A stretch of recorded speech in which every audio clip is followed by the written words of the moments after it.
Hey there, everybody. I don't know if anyone's going to hop on live. I am Allegra. Welcome to my YouTube channel. I wanted to tell you about something that happened yesterday, just to get your thoughts on everything that I share here is with hopes that it helps you maybe see your coaching in a new way, kind of putting new ideas out into the world. So I took my son to the dentist yesterday, and his dentist office is in like this strip mall, just kind of a strip of stores. And as we pulled in, I kind of looked up, and there at the top of the building were the names of all of the different businesses in this particular mall. And they were very literal. So it went pharmacy, dentist, podiatrist, audiology, hair, wine liquor, and then dance. Those were in big, bold letters across the top of the strip mall. So anyone driving by looking left would be like, oh, there's a dance studio, there's a podiatrist. I thought it was actually funny that there was a podiatrist because I've used that as a metaphor when I talk about coaching. I've said, if you tell me you're going to the podiatrist, I know what a podiatrist does, but what does a coach do? And that actually dovetails into this question. I was like, well, what if on that marquee I saw the word coach or coaching? And I'm really curious what you think about that. And it's difficult when we are in the world of coaching. And I think it's really important here to remember that we live as coaches, we are in a coaching bubble. We get the language. We understand kind of this coach speak that coaches use. And someone says, I'm a coach. And we're like, oh my gosh, me too. I guess I'm curious, like outside of that bubble, someone who isn't a coach, what would they think if they were driving by and saw the word coach on that or coaching? And I think that this example really highlights kind of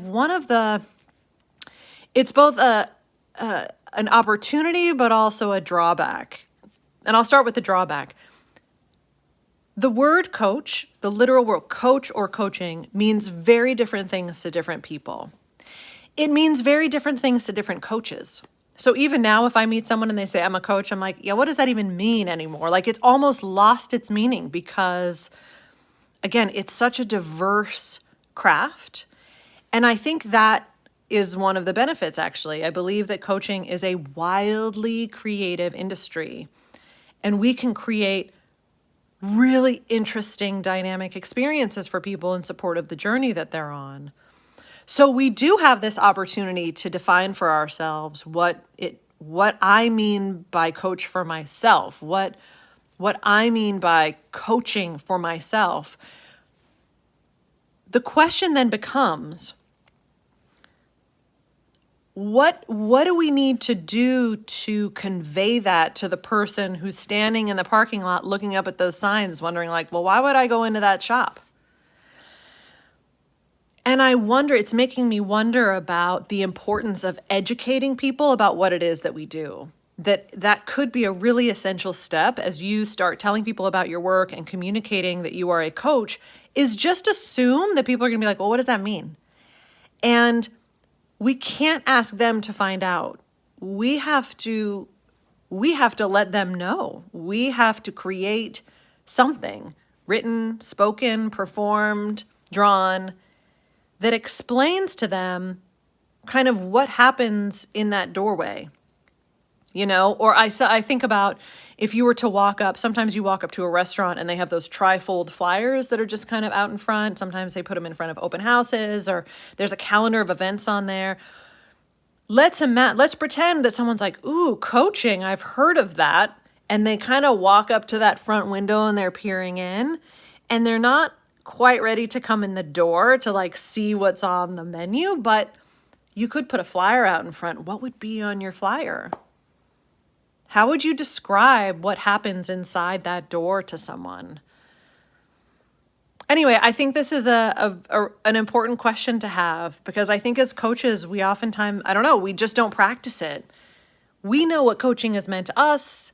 We maybe can have a feeling of it like, oh, it's so awesome. Like, but what actually is it? And most importantly, what is it for you? And what is it for me? Because It's not like podiatry. It's not like, oh, you're a podiatrist, you help people with foot pain. It's like, oh, you're a coach. What is it you do? What do you help people with? Who should come in? What kinds of things happen in there? And I invite you to consider, do you have that flyer ready? Now, you might not have a storefront, but it's very possible you have a website, or you're out there kind of starting to say, hey, I'm doing coaching. And is there a step after that you could really be working on and clarifying, not only for yourself, but for the people who are wondering what that's all about, that would increase the chances that someone would be like, yeah, I'd like to come in here and I'd like to set up a consult, because now they have a better understanding of it. So hope this has helped. Thanks for being here. Feel free to post your comments below. I love conversation about these things. I'd love to know what you've heard, your insights. And thanks again for watching, sharing, subscribing, generally being an awesome human. Talk soon.